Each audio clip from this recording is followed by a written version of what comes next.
मैं कोई त्योहार नहीं करती, कोई मैं व्रत नहीं करती, तीज भी नहीं करती, सिंदूर भी नहीं लगाई हूँ। और मेरे पति प्रोफेसर रमाकांत ठाकुर जी बिल्कुल हेल्दी और स्वस्थ हैं। मैं ब्राह्मणों से, इस व्यवस्था से बहुत दूर हूँ और बहुत सालों से हूँ, मान्यवर जा रहे हैं 2001 से। और आज हमारे सारे बच्चे सफल हैं। 2 बेटियां हैं मेरी जो इंटर कॉलेज में लगी हैं 2 साल पहले। एक का गायघाट में है, वो भी आ जाएगी, और एक मधुबनी में थी, वो भी ट्रांसफर होकर यहाँ आ जाएगी। एक बेटा MBBS कर रहा है। सारे बच्चे सफल है। नहीं है कि हम भगवान को नहीं मानते हैं तो भगवान की वजह से हमारे बच्चे नहीं, सारे बच्चे सफल। परिवार सुखी है, दोनों सर्विस में हैं, ठीक हैं, स्वस्थ हैं, आपके सामने खड़े हैं। तो मन से, ये मन का जो भ्रम है ना, जो आप उधर दे रही है ना, उसे निकाल के फेंकिए। एक शराबी पिता से भी ज्यादा खतरनाक एक पाखंडी माँ होती है। एक शराबी पिता से भी ज्यादा खतरनाक एक पाखंडी अंधविश्वासी माँ होती है। कैसे? कभी भी एक शराबी पिता ये नहीं चाहेगा कि मेरे बच्चे शराबी बने, कभी भी नहीं चाहेगा। लेकिन जो अंधविश्वासी माँ होगी, पाखंड में डूबी हुई माँ होगी, धार्मिक कर्मकांडों में उलझी हुई माँ होगी, वो हमेशा चाहेगी कि मेरे बच्चे भी ऐसा ही बने। इसलिए सबसे ज्यादा जवाबदेही और जिम्मेदारी हम महिलाओं के कंधे पर है। हम क्या देखना चाहते हैं, अपने बच्चों को क्या बनाना चाहते हैं? अपने बच्चों को मजबूत बनाना चाहते हैं, साइंटिफिक अप्रोच वाला बनाना चाहते हैं, या उन्हें हम धार्मिक कर्मकांडों में उलझा करके उन्हें मानसिक रूप से पंगु बनाना चाहते हैं? ये आपको तय करना होगा। कितना अजीब लगता है जब हमसे गाय का गोबर रख के कहा जाता है कि तुम इसे मान लो कि गणेश है। पूजा होता है तो होता है ना। आप समझ सकते हैं कि पढ़ा लिखा व्यक्ति भी कोई गाय का गोबर ला के रख दे और उसे कहे कि मान लो कि गणेश हैं, तो हमारा विवेक कहाँ है? हम कितने विवेकशील हैं? समझ सकते हैं आप कि हम कितने विवेकशील रह गए कि गोबर को रख के कहा जाता है कि मान लो कि गणेश। वहीं पर पहचान हो गई कि आप में विवेक कितना है, आप क्या सोचते हो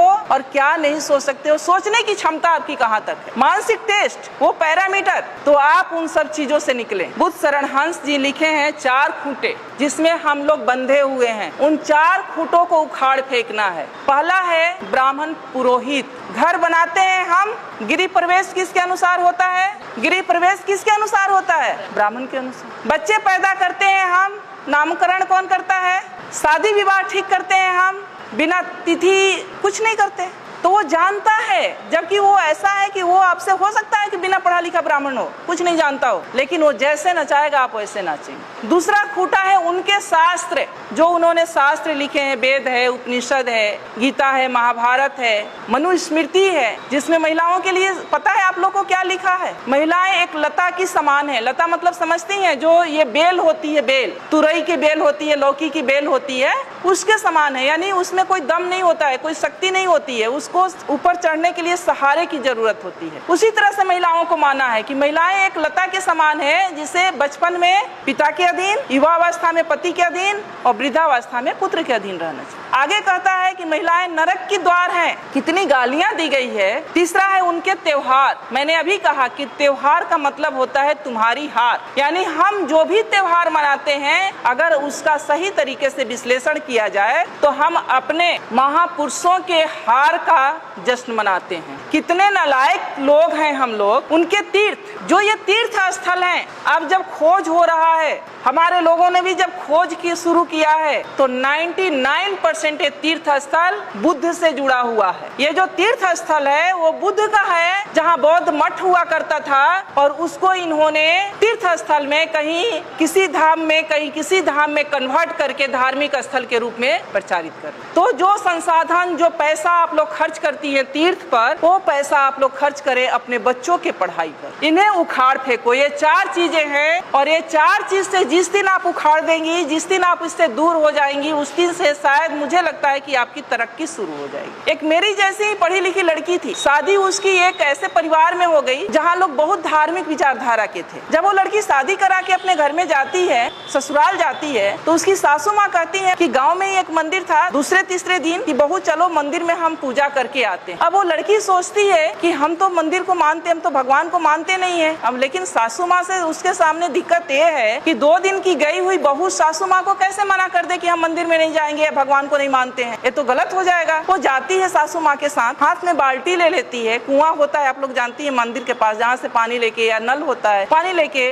मंदिर में धुलाई किया जाता है या जल चढ़ाया जाता है। वो जब वहाँ पहुँचती है बाल्टी लेके तो देखती है कि गाय का मूर्ति बाहर बना हुआ है। वो गाय के थन के नीचे बाल्टी रख देती है। सासू माँ अभी ये गाय दूध देगी तो घर ले चल के खीर बनाएंगे। उसकी सासू माँ हंसने लगती है कि मेरी बहू तो पागल है, पत्थर की गाय कहीं दूध देगी, मैंने तो ये सोचा था कि ये गाय दूध देगी और हम घर में जाके खीर बनाएंगे। वहाँ से बाल्टी उठा लेती है। फिर वो थोड़ा आगे बढ़ती है तो वहाँ पर शंकर जी का मूर्ति लगा रहता है, तो उनके गले में एक सांप फुफकार रहा होता है, तो वो डरने का नाटक करती है और पीछे हट जाती है, सासू माँ से चिपक जाती है। सासू माँ अभी तो ये नाग मुझे डस लेगा। फिर उसकी सासू माँ हंसती है कि क्या वास्तव में मेरी बहू पागल है क्या? ये कहती है कि पत्थर का नाग मुझे डस लेगा, तो कहती है तुम पागल हो गई हो क्या, ये तो पत्थर का है, ये क्या तुम्हें डस सकता है? सासू माँ उसको अंदर ले जाती है जहाँ एक देवी की मूर्ति रहती। फिर उसकी सासू माँ कहती है कि बेटा देवी के चरणों में ये सब चढ़ा के देवी से आशीर्वाद ले लो, ये माँ बहुत आशीर्वाद इनका फलीभूत होता है, तुम आशीर्वाद ले लो। जब ये बात उसकी सासू माँ कहती है तब वो लड़की कहती है, अपने सासू माँ के चरणों में गिर जाती है, कहती है कि माँ पत्थर की गाय अगर दूध नहीं दे सकती और एक बाघ भी बाहर बना हुआ था उसे भी देख के डरी थी, पत्थर का बाघ मुझे खा नहीं सकता, पत्थर का नाग मुझे डस नहीं सकता, तो ये पत्थर की देवी मुझे आशीर्वाद भी नहीं दे सकती। मेरी देवी आप हो और मैं तो आपकी सेवा करूंगी और मुझे तो आपका आशीर्वाद चाहिए। कि जो समाज ये कहता है कि हम सब हिंदू हैं और हिंदू आज खतरे में हैं, इसलिए हम सबको इकट्ठे होकर रहना चाहिए, जुड़ कर रहना चाहिए, वही समाज क्योंकि वो शीर्ष पर बैठा हुआ है, सारी व्यवस्थाओं की बागडोर उसके हाथ में है, फूले जैसे पिक्चर को जनसाधारण के बीच में दिखाने से गुरेज कर रहा है। मेरा एक सवाल है, क्या महात्मा ज्योतिबा फूले और सावित्री बाई फूले जिनके जीवनी पर ये पिक्चर बना है, क्या वो हिंदू नहीं थे? क्या वो हिंदू व्यवस्था को नहीं मानते थे? और अगर वो हिंदू व्यवस्था को मानते थे, हिंदू थे, तो फिर इस पिक्चर को जनसाधारण के बीच दिखाने से गुरेज क्यों? ये एक बहुत बड़ा सवाल है जो सिर्फ मेरे नहीं, जो लोग आज एक झंडे के नीचे एकत्र होने के लिए हिंदुत्व के नाम पर मरे जा रहे हैं, उनको सोचने वाली बात। सावित्री बाई फूले और ज्योतिबा फूले एक ऐसा नाम है जिन्होंने आपको आज इस स्थिति में बैठने का हक दिया। अगर मैं आज एक प्रोफेसर हूँ तो इसका भी श्रेय ज्योतिबा फूले और माता सावित्री बाई फूले को जाता है, क्योंकि अगर वो ये प्रयास नहीं किए होते तो हम महिलाएं ना कोई डॉक्टर बनता, ना इंजीनियर बनता, ना प्रोफेसर बनता। सिर्फ महिलाएं ही नहीं, कोई भी SC ST OBC का व्यक्ति और सभी वर्ग की महिलाएं, मैं कहती हूँ कि महिलाओं का मतलब सिर्फ SC ST OBC की नहीं बल्कि सामान्य वर्ग की भी महिलाएं, सभी वर्ग की महिलाएं, आज जो कुछ भी है हम लोग, वो हम माता सावित्री बाई फूले और ज्योतिबा फूले की देन है। रही उनके संघर्ष की बात तो मैं बता दूं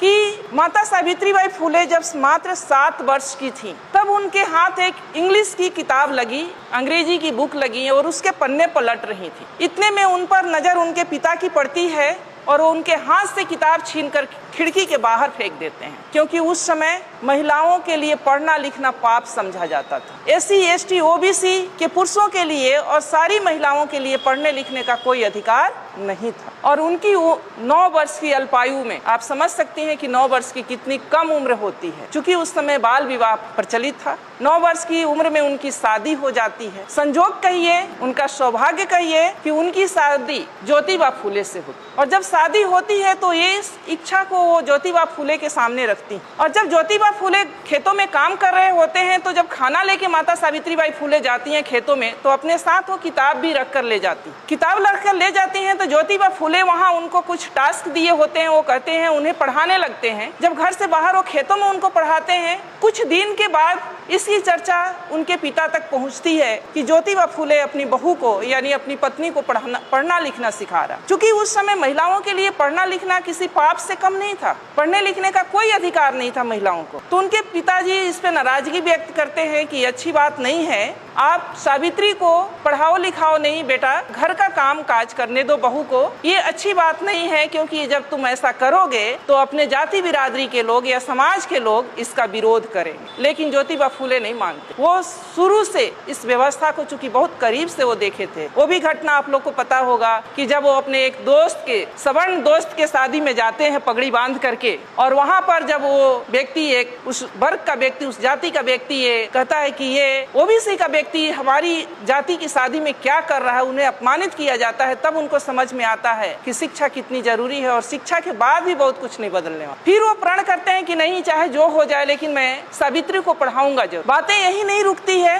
एक दिन उनके पिता उनके सामने एक शर्त रखते हैं कि या तो बहू को यानी सावित्री को पढ़ाना लिखाना छोड़ दो या तो मेरा घर छोड़ दो। उस समय सावित्री बाई भी हक्के बक्के रह जाती हैं कि पिता समान ससुर दो तरह की शर्त रख दिए, या तो मैं पढ़ना लिखना छोड़ दूं या पति के साथ मैं घर को छोड़ दूं। ज्योतिबा फूले कहते हैं कि डरने की बात नहीं है, हम पढ़ना लिखना नहीं छोड़ेंगे, तुम्हें पढ़ना लिखना है और हम पिता का घर छोड़ेंगे। उस समय बिना झिझक बिना कुछ लिए वो अपने माता पिता का घर ज्योतिबा माता सावित्री बाई फूले के साथ छोड़कर घर से निकल जाते। आज जो हिंदू मुस्लिम हो रहा है उस पे मैं थोड़ा बात करना चाहूंगी। उस्मान शेख एक नाम है जो ज्योतिबा फूले के बहुत अच्छे दोस्त हुआ करते थे। पूना के पेठ बाजार में रहते थे। जब वो घर से निकाल दिए जाते हैं तो उसी पूना के पेठ बाजार में जाते हैं और एक रूम लेते हैं, कमरा लेते हैं, रहने लगते हैं। उस्मान शेख से मिलते हैं। उस्मान शेख भी प्रगतिशील विचारधारा के थे। उस समय पर उस्मान शेख उनका मदद करते हैं ज्योतिबा फूले का। आप सोच सकती हैं कि उनके पिताजी ने उन्हें घर से निकाल दिया बहू के साथ,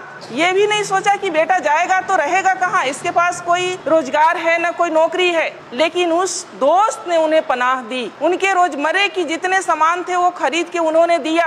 अपने घर का एक कोना उन्हें स्कूल खोलने के लिए दी और वहाँ पर वो स्कूल खोलते। सावित्रीबाई फूले का पढ़ाई लिखाई जारी रहता है। उस्मान शेख जी की एक बहन होती हैं फातिमा शेख, वो और सावित्रीबाई फूले, फिर उनकी चिंता बढ़ती है, इसीलिए वो सावित्रीबाई फूले को पढ़ा रहे थे कि ताकि लड़कियों को पढ़ाने में सुविधा हो जाए। वो अपने समाज में SC ST OBC और महिलाओं के लिए शिक्षा का अलख जगाना चाहते थे। दोनों ने मिलकर स्कूल खोला।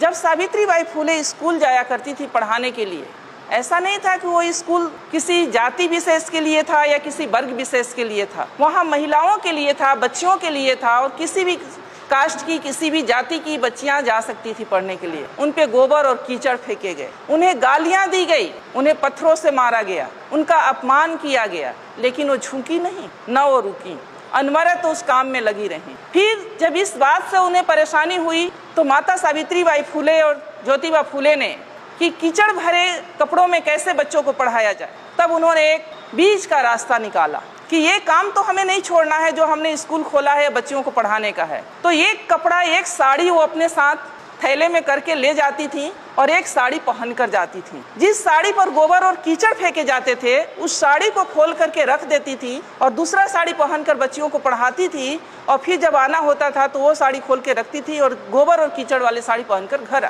आप सोच सकती हैं कि वो महिला जिनके कोई औलाद नहीं थे, सावित्रीबाई फूले के कोई अपने बच्चे नहीं थे, अपने संतान नहीं थे, इसके बावजूद भी उन्होंने इतना अपमान क्यों झेला दूसरी लड़कियों को पढ़ाने।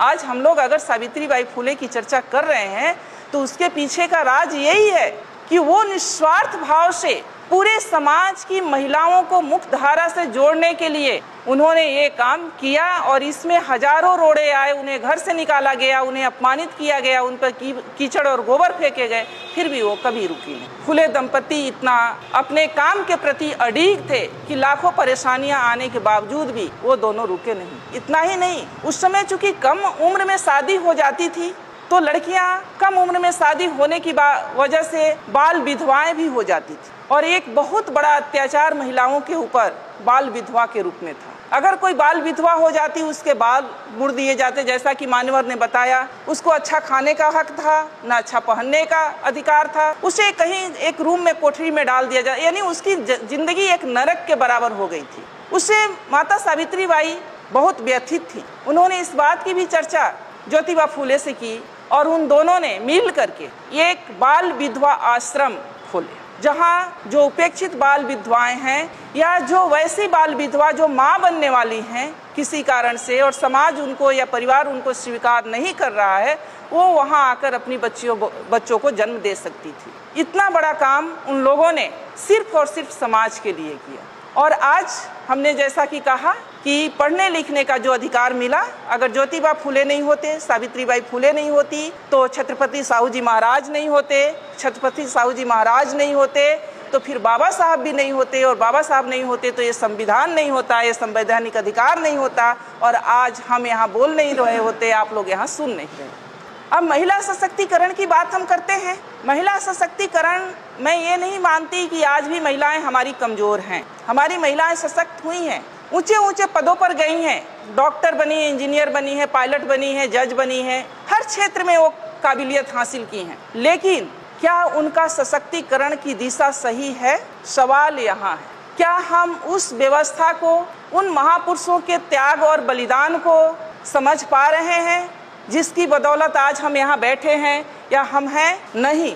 हमें निराशा और हताशा होती है कि जिस व्यवस्था ने हम महिलाओं को ह्यूमन बीइंग नहीं समझा, मानव नहीं समझा, जिसने हमें नरक का द्वार कहा, जिसने हमें पतित कहा, जिसने हमें ये कहा कि महिलाओं के घुटने में दिमाग होते हैं, जिसने हमें न जाने कितनी गालियों से अपमानित किया, आज भी हम पढ़ी लिखी महिलाएं भी उसी व्यवस्था को पुष्ट करने में लगे हुए हैं। अपना साधन संसाधन सब वहाँ खर्च करने में लगे हैं। और जिन महापुरुषों ने हमें ये हक दिया मान सम्मान के साथ जीने के लिए, न तो उन्हें हम जानते हैं, न जानने की कोशिश करते हैं, न हम उन्हें पढ़ते हैं, और अगर जानते भी हैं तो उसे मानते नहीं। दिक्कत सबसे बड़ी यहाँ, आज जिस व्यवस्था के तहत हम लोग जी रहे हैं, मान्यवर ने कहा कि दो सिद्धांतों, दो विचारधाराओं की लड़ाई है जो 300 वर्षों से चली आ रही है। बहुत सारे, कबीर जी बिल्कुल पढ़े लिखे नहीं थे, लेकिन उनके इतनी सटीक विश्लेषण है।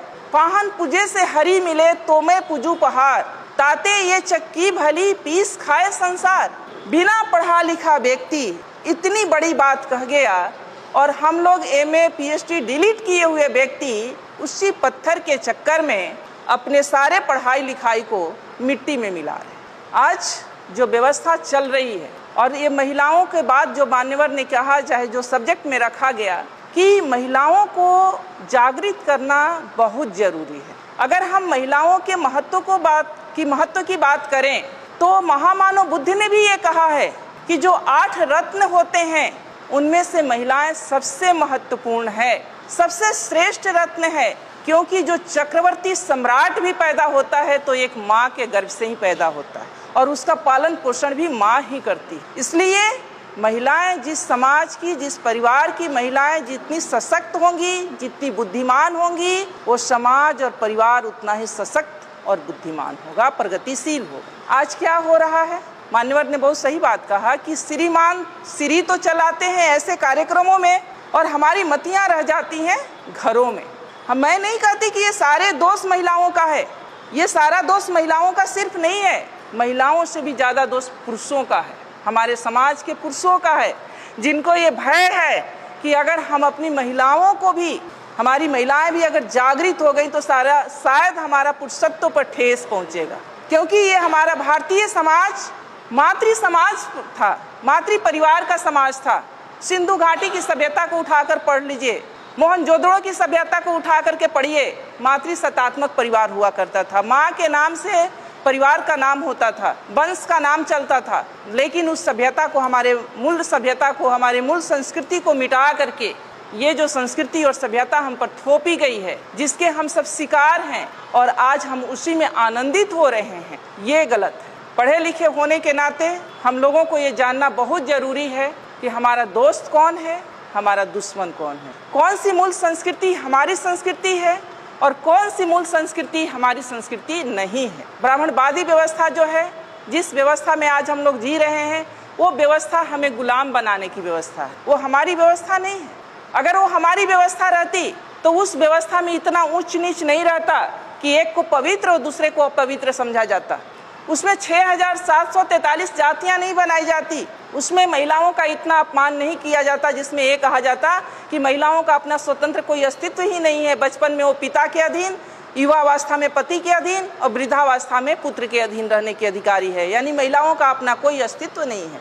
और हम महिलाएं उसी व्यवस्था में अपना सारा संसाधन, अपनी सारी एनर्जी खत्म किए जा रहे हैं। तो हमें समझना होगा, जिस व्यवस्था के तहत हम लोग जी रहे हैं वो व्यवस्था हमारे लिए नहीं। हमारी व्यवस्था क्या है? जो हमारे महापुरुषों ने दिया है, जो ज्योतिबा फूले ने दिया है, जो सावित्रीबाई फूले ने दिया है, जो रामास्वामी पेरियार ने दिया है, जो बाबा साहब ने संवैधानिक आपको अधिकार दिया है, वो हमारी व्यवस्था है, जिसमें समानता असमानता जैसी कोई बात नहीं है। जिसमें समानता की बात कही जाती है, असमानता जैसी कोई बात नहीं है। बंधुत्व का बात है, भाईचारा की बात है। संवैधानिक अधिकार जो है, संवैधानिक जो विचारधारा है, उसके अकॉर्डिंग हमको व्यवहार करना होगा। हमें हर उस व्यवस्था को नकारना होगा जो असमानता पर आधारित है, जो बंधुत्व और न्याय की बात नहीं करता है। महिलाओं की बात है तो महिलाओं की जैसा कि बात आई, अभी बहुत सारी बातें आई। महिलाएं क्या है, महिलाओं को क्यों इतना गुलाम बनाया गया, महिलाएं क्यों इतना सॉफ्ट टारगेट हो जाती हैं, महिलाओं को क्यों अपने कलच में लोग ले लेता है, इसके पीछे का भी रीजन है। अब पढ़ी लिखी महिलाएं हैं तो बाहर निकलने लगी, लेकिन जब पढ़ी लिखी महिलाएं नहीं थी तो पुरुष अपने साथ उनको कहीं भी लेके जाते नहीं थे। वो घर में रहती हैं, वो संवेदनशील भी होती हैं। अगर कोई उनसे ये कह दे कि तुम्हारे परिवार पर, तुम्हारे पति पर या तुम्हारे बेटे पर इस तरह का ग्रह गोचर है और ये करोगी तो ठीक हो जाएगा, तो वो अपना सब कुछ न्यौछावर करने के लिए तैयार हो जाती है। और इसी उसके मनोविज्ञान का फायदा हमारे दुश्मनों ने उठाया। मैं आपसे एक सवाल करती हूँ कि जो माँ, यहाँ बिहार में एक कल्चर है कि चाहे वो महिला बिल्कुल बेड पर हो, बेड रेस्ट में हो, डॉक्टर ने उसे मना कर दिया हो हर चीज़ से, फिर भी अगर वो जिंदा है तो वो ज्योतिया व्रत नहीं छोड़ती हैं। ऐसा है ना, ज्योतिया करेंगी ही करेंगी, क्योंकि कहा जाता है कि ये ज्योतिया जो है वो बच्चे के लिए है। तो जो माँ या जो महिला इतना 24 घंटे का बिना पानी के, बिना अपने बच्चे के सलामती के लिए व्रत कर सकती है, क्या उस महिला को झकझोर दिया जाए और बता दिया जाए कि असली तुम्हारी संस्कृति क्या है, तो क्या वो अपने बच्चे के उन्नति के लिए वो स्वीकार नहीं करेगी? जरूर करेगी। तो दोष हमारी महिलाओं में सिर्फ नहीं है, दोष हमारे पुरुषों में भी है कि जो हमारे पुरुष खुद ब्राह्मणी व्यवस्था के गुलाम हैं, वो अपनी महिलाओं को अपना गुलाम बना के रखना चाहते हैं। तो हमारी महिलाएं दोहरी शिकार हो रही हैं। तो पहले पुरुषों को भी तैयार होना होगा, पहले हमारे समाज के पुरुषों को मानसिक रूप से तैयार होना पड़ेगा और अपने महापुरुषों की विचारधारा को अपने घरों तक ले जाना पड़ेगा। और अगर वो वहाँ पर, कई बार होता है कि महिलाएं हमारी बहुत जल्दी नहीं समझ पाती, क्योंकि उन्होंने जो बचपन से देखा है, अपने माँ के आंचल में जो देखा है कि माँ हमारी व्रत करती थी, त्योहार करती थी, पूजा पाठ करती थी, और अचानक आप उनसे कहें कि आपको कोई पर्व नहीं करना है, तीज त्योहार नहीं करना है, तो वो नहीं मानेंगी। तो आपको उनको ऐसे प्रबोधनों में, जहाँ इस तरह के वैचारिक प्रबोधन होते हैं, वहाँ लेकर जाना चाहिए। वहाँ भी नहीं लेकर जा सकते हैं तो आप पतली पतली किताबें आती हैं, उस तरह की किताबों को उनको देना चाहिए ताकि वो पढ़ें। सोशल मीडिया पर बहुत सारी चीज़ें आने लगी है, आप उनसे उनको अवेयर कराएं, क्योंकि ये बरसों की गुलामी 2 दिन में नहीं खत्म होने वाली। टाइम लगेगा, लेकिन वो खत्म होगा अगर महिला जिस समाज की और जिस परिवार की समझ गई एक बार। क्योंकि बाबा साहब ये कहते थे कि अगर महिलाओं की उसकी गुलामी का एहसास दिला दिया जाए तो उसकी बेड़ी को तोड़कर निकलने में उसे देर नहीं लगेगी। तो हमारी यहाँ जितने भी बहनें बैठी हैं, माताएं बैठी हैं, उनसे भी मेरा अनुरोध है, और जितने भी हमारे पुरुष भाई बैठे हैं उनसे भी अनुरोध है कि ये हम सभी को सहयोग से इस तरह के कार्यक्रमों को सफल बनाने के लिए, सहयोग से सभी को ये परिवर्तन के लिए, घरों में कई बार क्या होता है कि जब महिलाएं थोड़ी प्रगतिशील होती है और पुरुष प्रगतिशील नहीं होते हैं तो वहीं लड़ाई शुरू हो जाती है। पुरुष ये कहना शुरू कर देते हैं कि ये थोड़ी पढ़ लिख के क्या गई, ये बातों को नहीं मानती या मेरी बातों को नहीं मानती। और कई बार अब ये भी देखा जाता है, उसका दूसरा भी पक्ष है कि महिलाएं जब पढ़ लिख जा रही हैं, लड़कियां जब पढ़ लिख जा रही हैं, तो वो भी पुरुषों को तरजीह नहीं दे रही हैं। तो मैं यहाँ पर ये भी कहना चाहूँगी कि पुरुष और महिला दोनों, एक साइकिल का जो 2 चक्के होते हैं, 2 पहिए देखा आप लोगों ने साइकिल, अगर एक पहिए को पंचर कर दिया जाए और दूसरे का टायर ट्यूब सही रहे तो क्या जहाँ पर जाना है वहाँ तक हम उस साइकिल से पहुँच सकते हैं? नहीं पहुँच सकते ना। तो इसीलिए पति पत्नी का सामंजस्य होना, वैचारिक सामंजस्य होना बहुत जरूरी है, एक दूसरे को सपोर्ट करना बहुत जरूरी है। और अगर पति अगर प्रगतिशील हैं, इस तरह के प्रबोधनों से अगर वो सशक्त हो गए हैं और पत्नी नहीं किसी तरह से मान रही हैं, तो आप उन्हें ब्लेम मत करें कि वो नहीं मानती हैं। आप एक तो उनको ऐसे कार्यक्रमों में ले जाएं, दूसरे में पतली पतली किताबें दें, उनसे धीरे धीरे बातें करें, उन्हें बताएं, तभी वो सशक्त हो सकती हैं या सुन सकती हैं, आपको बातों को समझ सकती हैं। अभी जो समाज में चल रहा है, देश में चल रहा है कि हिंदू असुरक्षित हैं और हिंदुओं एक हो जाओ, मुस्लिम सिर्फ बहाना है, टारगेट पर SC ST OBC हैं, मूल निवासी हैं। जो आपको ये दिखाया जा रहा है हिंदू मुस्लिम का सीन, वो वास्तव में हिंदू मुस्लिम का सीन नहीं है। हिंदू मुस्लिम के आड़ में SC ST OBC को कैसे घुटने पर लाया जाए, जो थोड़ा सा ऊपर उठ गया है, कैसे उसे बर्बाद किया जाए, ये पूरे षड्यंत्र देश में चल रहा है। अब है कि स्त्रियों का शोषण सबसे ज़्यादा कहाँ हो रहा है, तो स्त्रियों का शोषण सबसे ज़्यादा धर्मों ने किया है। जो धर्म, जिसको हम लोग धर्म कहते हैं, वास्तव में वो धर्म नहीं धंधा है। जो धर्म कहते हैं कि हम धार्मिक काम कर रहे हैं, वो धर्म नहीं धंधा है। और पढ़े लिखे भी यहाँ अंधा है, क्योंकि धर्म का अर्थ होता है धारण करना। मैं समाजशास्त्र की छात्रा रही हूँ, उसमें पढ़ाया जाता है कि धर्म का अर्थ होता है धारण करना। धर्म का अर्थ कहीं भी पूजा पाठ से नहीं है। धर्म का मतलब होता है हमारे नैतिक चरित्र से, कि हम कितने नैतिक हैं। हम अपने कर्मों के प्रति, कर्म का मतलब हमारी जो ड्यूटी है, जो हमारी रिस्पॉन्सिबिलिटी है। अगर हम एक माँ हैं तो हमारा ये धर्म है कि अपने बच्चों का पालन पोषण परवरिश अच्छे तरीके से करें। हमारा ये धर्म नहीं है कि हम मंदिर में जाके घंटी बजाएं और बच्चा हमारा भूख से बिलख रहा हो। धर्म का मतलब होता है हमारे नैतिके से। तो जो महिलाओं का जो शोषण सबसे ज्यादा हुआ है वो धर्मों ने किया है, फिर भी महिलाएं सबसे ज्यादा धार्मिक कर्मकांडों में उलझी रही हैं। उन्हें यह पता नहीं है कि जिन धार्मिक कर्मकांडों को मान रही हैं वो उन्हें गुलाम बनाने के लिए है। जिन धार्मिक कर्मकांड को हम लोग कर रहे हैं वो कुछ और नहीं है। जैसा उमा शंकर जी ने कहा कि महिलाओं के लिए व्रत त्योहार इसलिए रखा गया कि जब वो माँ बनने वाली रहे और उपवास करे तो जो बच्चों को पौष्टिक आहार मिलना चाहिए वो न मिले और बच्चा जो है वो किसी तरह से माने हष्ट पुष्ट न हो। तो महिलाओं का इसीलिए किया गया कि महिलाएं किसी भी समाज की रीढ़ होती हैं, किसी परिवार की रीढ़ होती हैं। जिस परिवार की महिला पढ़ी लिखी होगी, मजबूत होगी, फिजिकली या मेंटली मजबूत होगी जिस परिवार के, उस परिवार के बच्चे भी मेंटली और फिजिकली मजबूत होंगे। जो महिलाएं देखती होंगी आप कि जो माँ बीमार सी है उसके बच्चे भी बहुत हष्ट पुष्ट नहीं होते। तो ये साइंटिफिक भी है। और हमारी महिलाएं ऐसी नहीं थी, जो आज की महिलाएं हमारी यहाँ ऐसी नहीं थी। हमारी महिलाएं जो थी उनके नाम से परिवार का नाम चलता था और उन्हें बड़े साजिश के तहत उन्हें गुलाम बनाया गया। पहले तो उन्हें ये सब जेवर पहना करके गुलाम बनाया गया और जब इससे भी लगा कि वो नहीं गुलाम रहेंगी तो फिर उन्हें मानसिक कर्मकांडों में उलझा करके गुलाम बनाया गया। तो मैं तो इतना रिक्वेस्ट करूंगी कि ये जो कर्मकांड हैं, ये जो धर्म हैं, व्रत हैं, त्योहार हैं, ये आपके गुलामी के प्रतीक हैं। जो त्योहार हैं वो आपके, त्योहार के मतलब होता है तुम्हारी हार। यानी ये सब हम लोग जो त्योहार मनाते हैं, वास्तव में हिंदू पर्व त्योहार, वो हम अपने ही पूर्वजों की हार का जश्न मनाते हैं। हम लोग अपने ही पूर्वजों के हार का जश्न मनाते हैं। और कहा गया है कि एक शराबी पिता से भी ज्यादा खतरनाक एक पाखंडी माँ होती है। एक शराबी पिता से भी ज्यादा खतरनाक एक पाखंडी अंधविश्वासी माँ होती है। कैसे? कभी भी एक शराबी पिता ये नहीं चाहेगा कि मेरे बच्चे शराबी बने, कभी भी नहीं चाहेगा। लेकिन जो अंधविश्वासी माँ होगी, पाखंड में डूबी हुई माँ होगी, धार्मिक कर्मकांडों में उलझी हुई माँ होगी, वो हमेशा चाहेगी कि मेरे बच्चे भी ऐसा ही बने। इसलिए सबसे ज्यादा जवाबदेही और जिम्मेदारी हम महिलाओं के कंधे पर है। हम क्या देखना चाहते हैं, अपने बच्चों को क्या बनाना चाहते हैं? अपने बच्चों को मजबूत बनाना चाहते हैं, साइंटिफिक अप्रोच वाला बनाना चाहते हैं, या उन्हें हम धार्मिक कर्मकांडों में उलझा करके उन्हें मानसिक रूप से पंगु बनाना चाहते हैं? ये आपको तय करना होगा। अगर कोई भी माँ, मैं उदाहरण, कोई भी माँ अगर चाह ले कि मुझे अपने बच्चे को ऐसा बनाना है, तो मैं चाहती हूँ कि दुनिया की कोई भी ताकत उसे रोक नहीं सकती। अगर जो माँ अगर ठान ले कि मुझे अपने बच्चे को कैसा बनाना है, अगर चाह ले कि मुझे अपने बच्चे को एक सफल, सशक्त, मजबूत बनाना है, मानसिकता वाला, तो कोई भी दुनिया की ताकत उसको डिगा नहीं सकती। लेकिन कैसे वो बच्चा बनेगा? जब माँ ही उलझी रहेगी, माँ को देखेगा कि माँ हमारी मंदिर में घंटी बजा रही है, तो बच्चा अपने पर कैसे विश्वास, बच्चे को भी यही विश्वास होगा कि जब तक ये भगवान जी नहीं चाहेंगे हम कुछ नहीं बनेंगे।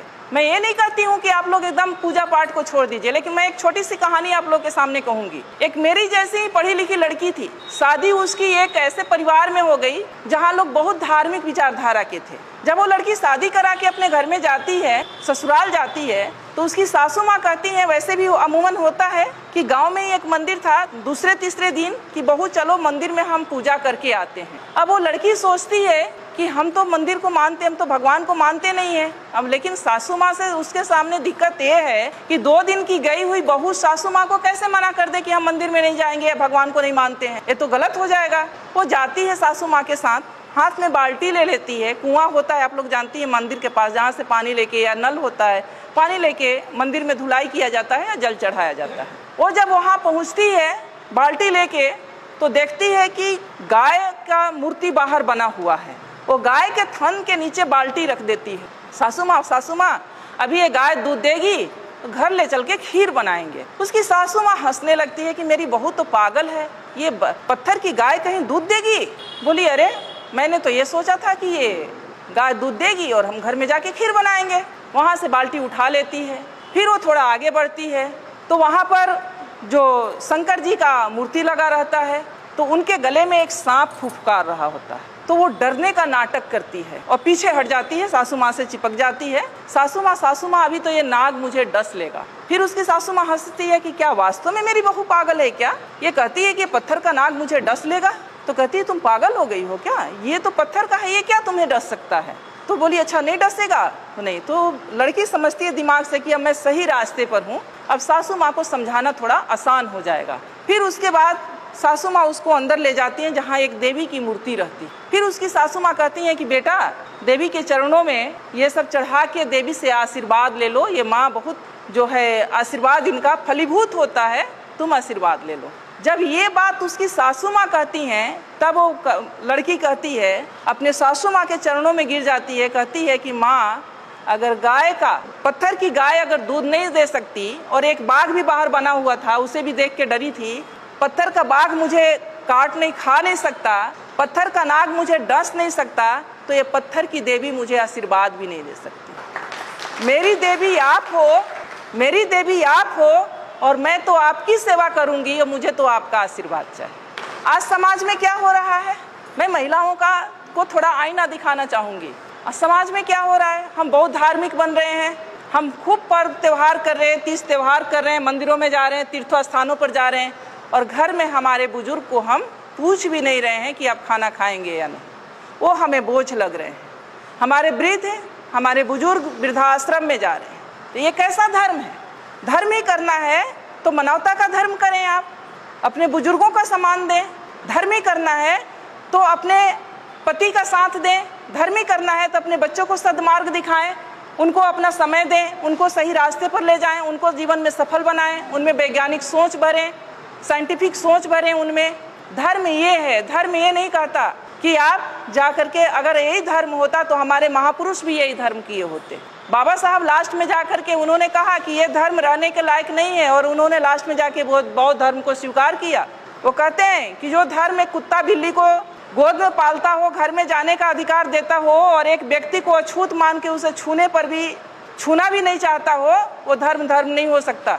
तो हम लोग को साइंटिफिक विचार अपने में लाना होगा, तभी हम अपने महापुरुषों की बात कर सकेंगे, उनकी विचारधारा को अपना सकेंगे और उनके विचारों पर चल सकेंगे। एक बार मेरी बहस हो गई थी सोशल मीडिया पर कि मुझसे पूछा गया, कुछ बातें थी, मैंने उस पर कटाक्ष की कि कितना अजीब लगता है जब हमसे गाय का गोबर रख के कहा जाता है कि तुम इसे मान लो कि गणेश है। होता है ना, पूजा होता है तो होता है ना। आप समझ सकते हैं कि पढ़ा लिखा व्यक्ति भी कोई गाय का गोबर ला के रख दे और उसे कहे कि मान लो कि गणेश हैं, तो हमारा विवेक कहाँ है? हम कितने विवेकशील हैं? समझ सकते हैं आप कि हम कितने विवेकशील रह गए कि गाय को भी रख करके, गोबर को रख के कहा जाता है कि मान लो कि गणेश है। यानी आप वहीं पर पहचान हो गई कि आप में विवेक कितना है, आप क्या सोचते हो और क्या नहीं सोच सकते हो, सोचने की क्षमता आपकी कहाँ तक है। मानसिक टेस्ट, वो पैरामीटर, तो आप उन सब चीज़ों से निकलें। मेरा बस एक ही रिक्वेस्ट है कि उन 3-4 चीज़ करें। 4 खूंटे की बात कही गई है, आइए से एक शायद मेरे पास है वो किताब, 4 खूंटे, बुद्ध शरण हंस IAS हैं। ये पतली सी किताब है, IAS हैं, ये कोई साधारण व्यक्ति नहीं है, समझ सकते हैं आप लोग। बुद्ध शरण हंस जी लिखे हैं 4 खूंटे जिसमें हम लोग बंधे हुए हैं। उन 4 खूंटों को उखाड़ फेंकना है। अगर वास्तव में अपने महापुरुषों के प्रति थोड़ी सी भी हम लोगों की अंदर श्रद्धा है तो करना पड़ेगा, तभी हम, क्योंकि जब तक हमारे इस मन मस्तिष्क में कुछ लिखा हुआ है, जब ब्लैक बोर्ड देख रहे हैं, जब तक ब्लैक बोर्ड पर लिखा हुआ है, दूसरी चीज़ तब तक नहीं लिखी जा सकती जब तक कि उसको साफ न किया जाए। बिना साफ किए दूसरी चीज़ नहीं लिखी जा सकती। तो ये जो 4 खूंटे हैं उससे आपको उखाड़ना होगा। पहला है ब्राह्मण पुरोहित। घर बनाते हैं हम, गृह प्रवेश किसके अनुसार होता है? गृह प्रवेश किसके अनुसार होता है? ब्राह्मण के अनुसार। बच्चे पैदा करते हैं हम, नामकरण कौन करता है? शादी विवाह ठीक करते हैं हम, बिना तिथि कुछ नहीं करते। तो वो जानता है, जबकि वो ऐसा है कि वो आपसे हो सकता है कि बिना पढ़ा लिखा ब्राह्मण हो, कुछ नहीं जानता हो, लेकिन वो जैसे नचाएगा आप वैसे नाचेंगे। तो सबसे पहले तो इसको छोड़िए, पहला खूंटा। दूसरा खूंटा है उनके शास्त्र, जो उन्होंने शास्त्र लिखे हैं, वेद है, उपनिषद है, गीता है, महाभारत है, मनुस्मृति है। मैं तो कहती हूँ कि उनके वेदों को भी आपको पढ़ना चाहिए। शायद आप उनके वेदों को पढ़ लें, मनुस्मृति को पढ़ लें, तो शायद कल्याण हो जाए। जिसमें महिलाओं के लिए पता है आप लोग को क्या लिखा है? महिलाएं एक लता की समान है। लता मतलब समझती हैं, जो ये बेल होती है, बेल, तुरई की बेल होती है, लौकी की बेल होती है, उसके समान है। यानी उसमें कोई दम नहीं होता है, कोई शक्ति नहीं होती है, उसको ऊपर चढ़ने के लिए सहारे की जरूरत होती है। उसी तरह से महिलाओं को माना है कि महिलाएं एक लता के समान है, जिसे बचपन में पिता के अधीन, युवावस्था में पति के अधीन और वृद्धावस्था में पुत्र के अधीन रहना चाहिए। आगे कहता है कि महिलाएं नरक की द्वार हैं। कितनी गालियां दी गई है। तीसरा है उनके त्योहार। मैंने अभी कहा कि त्योहार का मतलब होता है तुम्हारी हार। यानी हम जो भी त्योहार मनाते हैं, अगर उसका सही तरीके से विश्लेषण किया जाए तो हम अपने महापुरुषों के हार का जश्न मनाते हैं। कितने नालायक लोग हैं हम लोग, कितने नालायक लोग हैं हम लोग, जो हम अपने ही पूर्वजों के अपमान, जो उनका अपमान हुआ। देखिए मनुस्मृति, देखिए आ गया ब्राह्मणों का संविधान, जिससे आजकल चल रहे हैं हम सब, अभी भी चल रहे हैं। संविधान लागू होने के 75 साल बाद भी हमारा व्यवहार, विचार सब इससे चल रहा है, संविधान से नहीं चल रहा है। क्योंकि अगर संविधान से चल रहा होता तो समता, समानता, बंधुत्व और न्याय की बात हो रही होती। तो दूसरा है कि उनके शास्त्र का से अपना नाता तोड़ लीजिए। उनके त्योहार, उनके तीर्थ, जो ये तीर्थ स्थल हैं, अब जब खोज हो रहा है, हमारे लोगों ने भी जब खोज की शुरू किया है, तो 99% ये तीर्थ स्थल बुद्ध से जुड़ा हुआ है। ये जो तीर्थ स्थल है वो बुद्ध का है, जहाँ बौद्ध मठ हुआ करता था, और उसको इन्होंने तीर्थ स्थल में कहीं किसी धाम में, कहीं किसी धाम में कन्वर्ट करके धार्मिक स्थल के रूप में प्रचारित कर दिया। तो जो संसाधन, जो पैसा आप लोग खर्च करती हैं तीर्थ पर, वो पैसा आप लोग खर्च करें अपने बच्चों के पढ़ाई पर। मेरा कहना है कि बच्चों के पढ़ाई पर इन्हें उखाड़ फेंको। ये 4 चीजें हैं, और ये 4 चीज से जिस दिन आप उखाड़ देंगी, जिस दिन आप इससे दूर हो जाएंगी, उस दिन से शायद मुझे लगता है कि आपकी तरक्की शुरू हो जाएगी। और इसके लिए बहुत जरूरी है कि हम मानसिक रूप से बहुत मजबूत बने, तर्कशील बने। ये करना इतना आसान नहीं है। मैं आज आपके सामने खड़ी हूँ तो मुझ में कुछ परिवर्तन आप लोग को दिख रहा होगा, शायद नहीं भी दिख रहा होगा। तो कुछ चीजें मैं नहीं मानती, मैं कोई त्योहार नहीं करती, कोई मैं व्रत नहीं करती, इवन यहाँ तक कि ज्योतिया भी नहीं करती, तीज भी नहीं करती, सिंदूर भी नहीं लगाई हूँ। और मेरे पति प्रोफेसर रमाकांत ठाकुर जी बिल्कुल हेल्दी और स्वस्थ हैं। मैं ब्राह्मणों से, इस व्यवस्था से बहुत दूर हूँ और बहुत सालों से हूँ, मान्यवर जा रहे हैं 2001 से। और आज हमारे सारे बच्चे सफल हैं, सारे बच्चे सफल हैं। इसी मुजफ्फरपुर में 2 बेटियां हैं मेरी जो इंटर कॉलेज में लगी हैं 2 साल पहले। एक का गाय घाट में है, वो भी आ जाएगी, और एक मधुबनी में थी, वो भी ट्रांसफर होकर यहाँ आ जाएगी। एक बेटा MBBS कर रहा है। सारे बच्चे सफल है। नहीं है कि हम भगवान को नहीं मानते हैं तो भगवान की वजह से हमारे बच्चे नहीं, सारे बच्चे सफल हैं। परिवार सुखी है, दोनों सर्विस में हैं, ठीक हैं, स्वस्थ हैं, आपके सामने खड़े हैं। तो मन से, ये मन का जो भ्रम है ना, जो आप उधर दे रही है ना, उसे निकाल के फेंकिए और आप समझिए कि ये घर मेरा मंदिर है, परिवार ही मेरे देवता हैं। मेरे बुजुर्ग जो हैं, मैं ये मानती हूँ कि जो हमारे बुजुर्ग हैं, माता पिता, सास ससुर, जब तक मेरे ससुर जी जिंदा रहे, हस्बैंड आते थे या नहीं आते थे, मेरा निजी मामला है, लेकिन कभी कभी कहना पड़ता है। मैं गांव में आकर के, साल में 4 बार 5 बार मैं गांव में आकर के मैं अपने फादर इन लॉ के लिए रहती थी। क्योंकि मेरे फादर इन लॉ एक बार गए थे मुरादाबाद, मेरे बड़े जेठ नहीं हैं तो जेठानी जो हैं तो घर नहीं छोड़ के जा सकते थे, तो उनकी वजह से मैं आके साल में 4 बार 5 बार 5-5 6-6 दिन रहती थी उनकी सेवा के लिए। वो मेरे लिए देवता थे।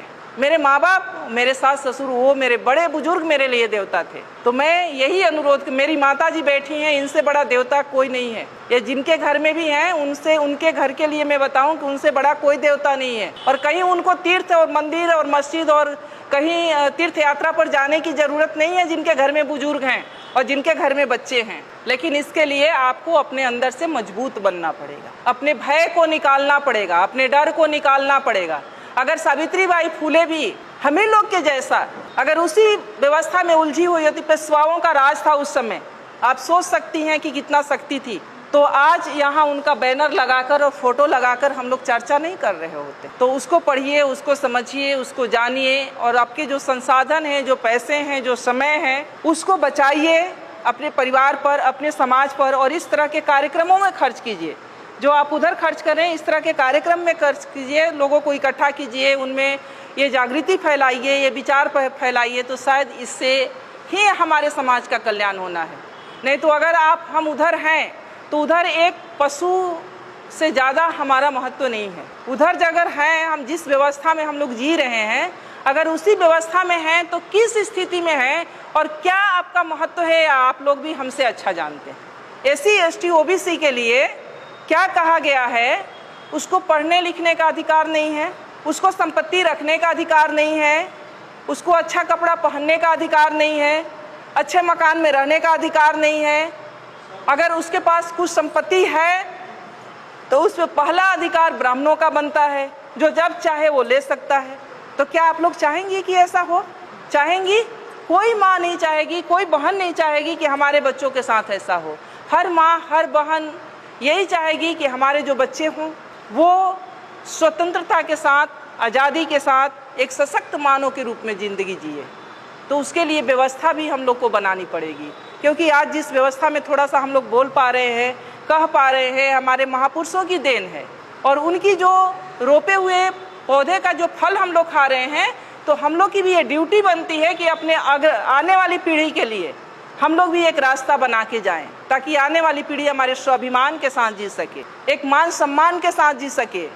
मेरा जो जीवन का अनुभव है मैं आपको बता सकती हूँ कि मैंने ऐसा नहीं है कि मैं शुरू में नहीं करती थी, मैंने 1-2 साल किया था। फिर मैं जहाँ पर रहती हूँ मैंने देखा कि जब मेरे घर से फ़ोन जाता था कि ज्योतिया है या तीज है, चूँकि मैं सर्विस में हूँ तो मुझे भी उतना आभास नहीं होता था, छुट्टी नहीं होती वहाँ उतनी। तो मैंने कहा कि वहाँ के लोग नहीं करते, कोई नहीं जानता ये ज्योतिया क्या होता है, ये तीज क्या होता है, वो दूसरे महीने में। तो मैंने अपने दिमाग में ये सोचा कि ऐसा कैसे हो सकता है कि बिहार की माँ के लिए बच्चे अपने इतने प्रिय हैं और यहाँ की माँओं के लिए बच्चे नहीं प्रिय हैं। ये तो पूरे इंडिया में एक दिन होना चाहिए, ये तो बड़ा घालमेल है। फिर मैंने 1-2 साल मेरे तर्क चला, फिर मैंने छोड़ दिया। हमने कहा ये सब कुछ नहीं है, मन का भ्रम है और मन के भ्रम के अंतर्गत ये सब कुछ हम लोग कर रहे हैं। तो ये सब एक तरह से हमारे मन का भ्रम ही है और उस भ्रम में हम लोग पड़े हुए हैं। और जब तक हम लोग उस भ्रम से निकलेंगे नहीं, तब तक हम अपना सांस्कृतिक जो हमारी अपना कल्चर है उसको अपना नहीं पाएंगे। तो इसलिए मेरा एक अनुरोध यही है कि आप लोग अपने महापुरुषों को पढ़ें, उन्हें सुनें, उन्हें समझें, उन्हें जानें और उनके बताए हुए मार्ग पर चलने का प्रयास करें, ताकि हमारी आने वाली जो पीढ़ी है उससे भी एक अच्छा माहौल, एक अच्छा समाज और अपने महापुरुषों से हमें जो मिली हुई आज़ादी है उसका उपभोग करने का अवसर मिले।